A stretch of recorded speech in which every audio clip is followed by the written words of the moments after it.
it is a good point that it shows a pattern of the Hill having sensitive topics and or caring more about delivering its particular way of seeing the news versus allowing its co-host to do what it purports to do, which is like, we have this very open area of debate, but is that really the truth? Okay, so a lot of media outlets are saying that she was fired over this eye roll. So we're going to watch this quick clip. She's interviewing the sister of a Hamas hostage, and you'll see what she does. And so there are lots of media outlets saying she was fired over this rude moment. They're saying she was rude and that's why she's fired.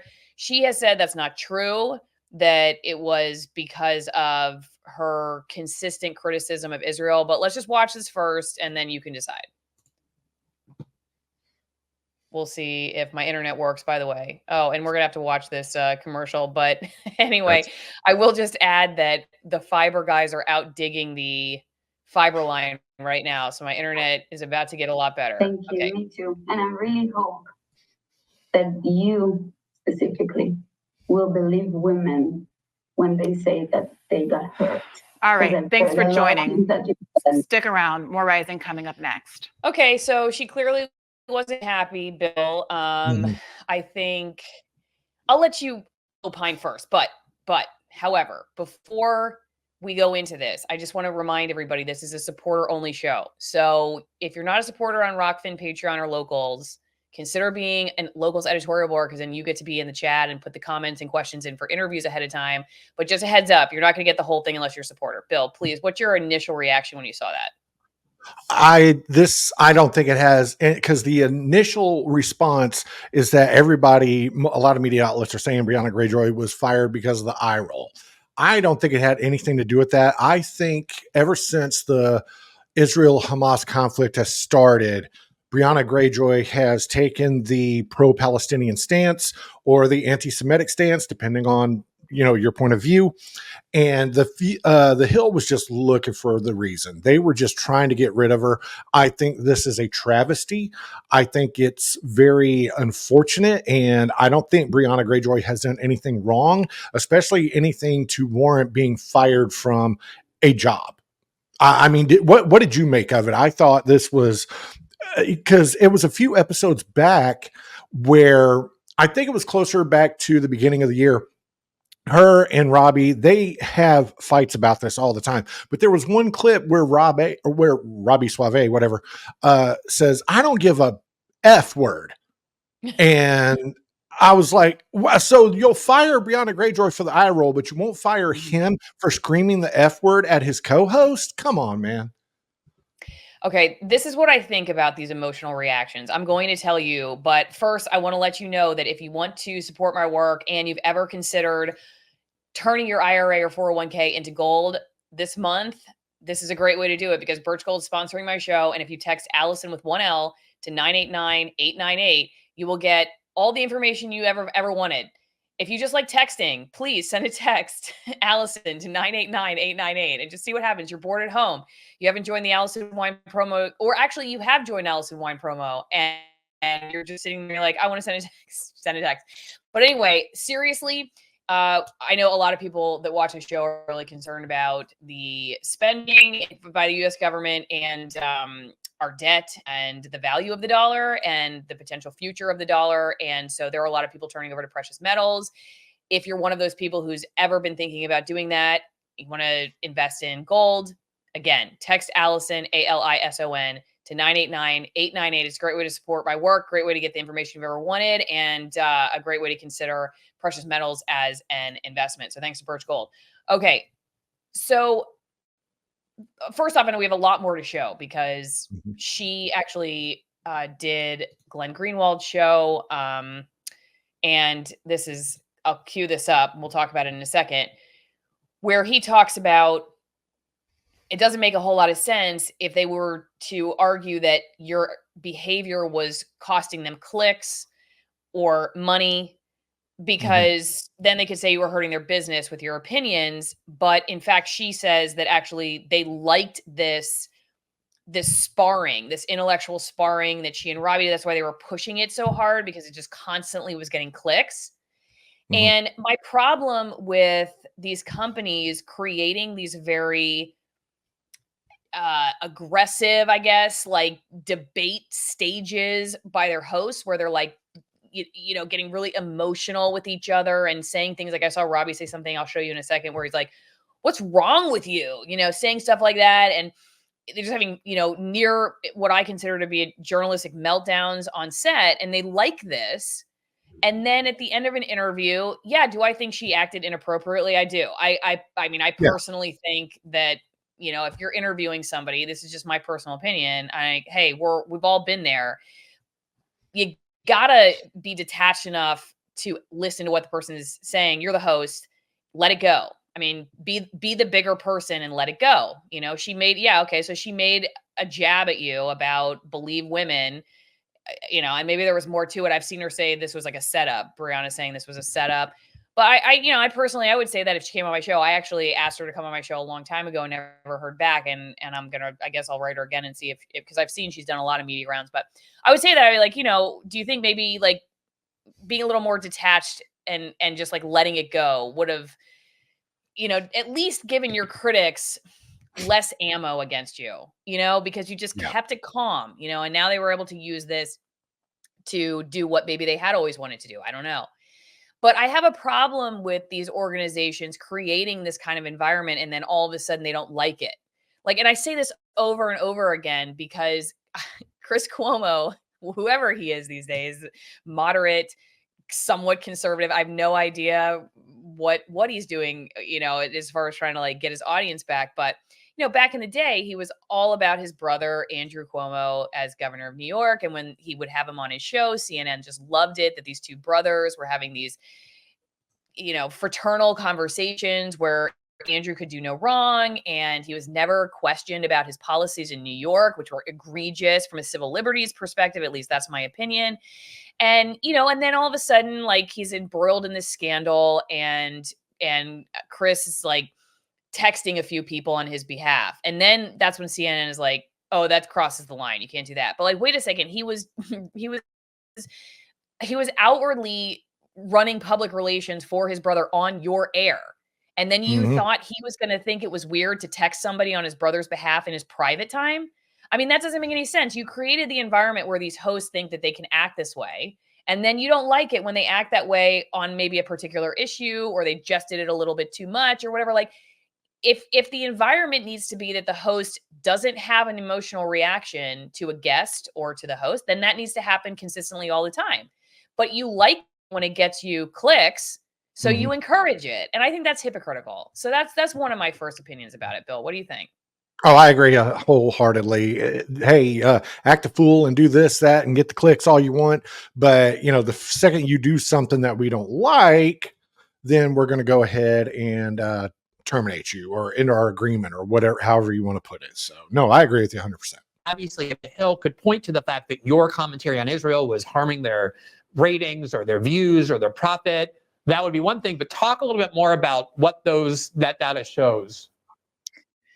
Yeah, not at all. In fact, the numbers at the Hill have been down significantly again since this whole staff turnover earlier this year, in part because it almost feels, frankly, like they've been trying to sabotage the show for a long time. For example, that edict came down earlier this year that we weren't allowed to respond to clips. And as you know, Glenn, so much of doing a kind of an internet show is responding to, you know, viral clips, whether they're, you know, Tucker Carlson sat down with an interview with Thomas Massey, Whoopi Goldberg, something to view. I mean, that's so much of what the coverage is. But there was this decision to not disallow us from doing that. That caused a real steep decline in the kinds of segments we could do.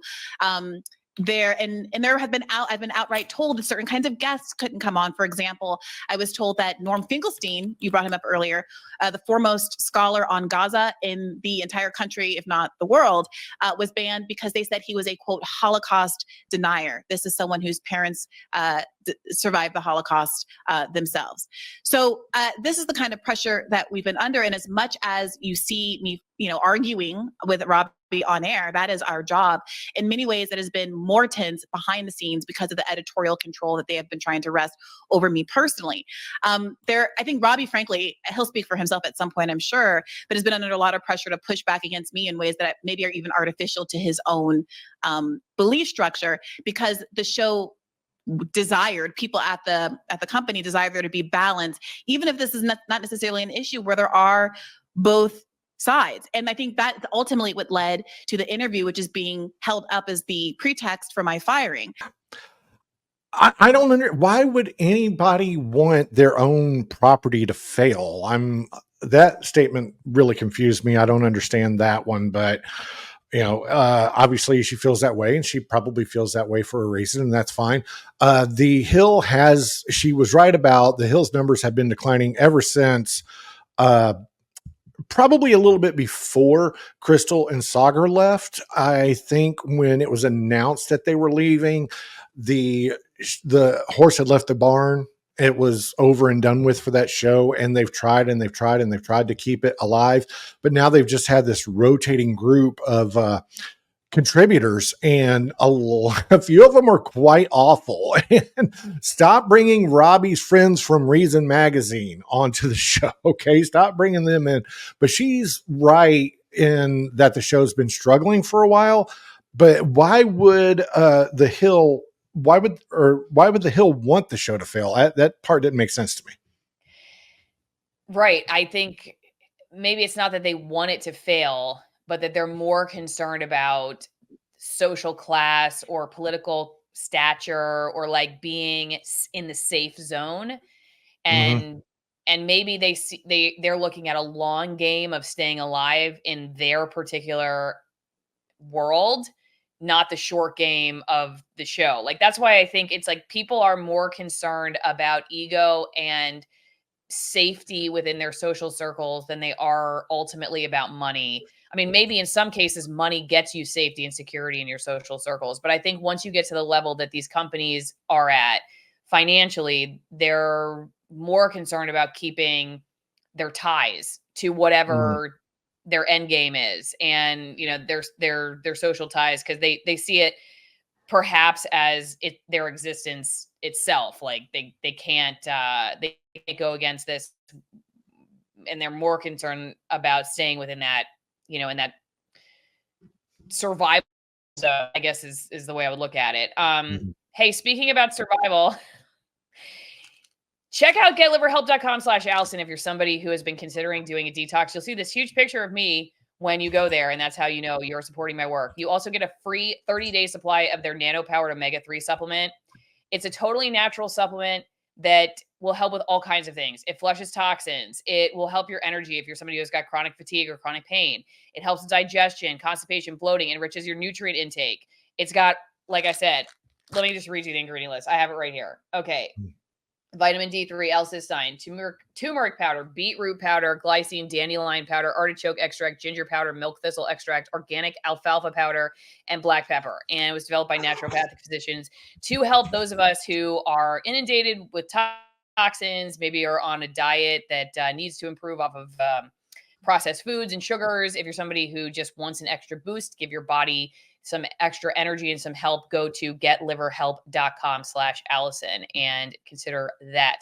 So before we go to supporters only, which we're going to do in a second, Bill, I'm curious, do you think that this will help or hurt the Hill? Because they're obviously saying that maybe for you and me, we're like, okay, we're on to their game.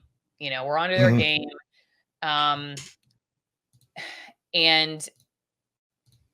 And at the end, they've lost credibility with people like us, but maybe not with the people they're trying to keep. And so I'm curious if you think ultimately, like, for them and the game they're trying to play, is this going to help or hurt them? Briahna wrote, after seeing this clip, which I'm going to play for the supporters only section, where, she and Robbie go back and forth, and he's the emotional one in this one.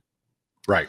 That, okay, the person who tweeted the clip says, imagine a news outlet would allow one journalist to outright lie about personally seeing 40 beheaded and or burnt babies, but fire the other journalist who has been consistently accurate and adamant about correcting weaponized misinformation and propaganda. And she replies, this is an important point, being repeatedly wrong on the facts, which I'm guessing she is kind of digging at Robbie there, but I don't know, being repeatedly wrong on the facts while also being dismissive of your factually correct co-host doesn't warrant dismissal. And I'm not arguing that it should, nor did shouting F-U-C-K during taping. But we're to believe this is about an eye roll. So basically saying, yeah, the behavior you'll see in that clip, I mean, come on. If there was going to be a standard, a professional standard by which you'd be fired, then you should be fired for this. So, Bill, will it help or hurt the Hill? And then we're going to supporters only. It's going to hurt the Hill. I think this is because now they have to find a co-host who is somewhat liberal, left-leaning, who is always going to take the side of pro-Palestinian or anti-Semitic points of view. And they clearly don't want that, but the Hill was based on that, opposing views. Somebody conservative, Sagar, Emily Jashinsky, Robbie Suave, and someone on the left who's, brings the other point of view, liberal, left-leaning, like Briahna Joy Gray, Crystal Ball, and what's the guy? I can't remember his name. The guy who that writes for The Intercept. Ryan. Grimm. Yeah, Ryan Grimm. So that's what the show's based on. But apparently, if you have a point of view that goes against Israeli policies, or Israeli action, they don't want you there. And almost anyone on the left is going to have that kind of attitude. So where do we go from here? It's just going to hurt them even more. All right. I hope to see you on the wine club list. AlisonWinePromo.com. They've been with me from the beginning, and we're ramping it up. We're just trying to get everybody signed up before we're going to start having all the fun. I just got my shipment today. I got a bunch of bottles that are for extremist wine drinkers only. So you're an extremist wine drinker, you want to be an extremist, you don't want to go to federal prison, AlisonWinePromo.com. See you over there. And you can always send me mail. P.O. Box 3355, Denellen, Florida, 34432. P.O. Box 3355, Denellen, Florida, 34432. Got this nice card with a bowhead whale on it from Joe. Thank you, Joe. Always appreciate hearing from people. We're going to go over to the supporters only section of the show. And here's on locals. Join the editorial board. I'm going to say... supporters only. So that'll be supporters only in a second. If you're watching on Rumble, we'll see you next time.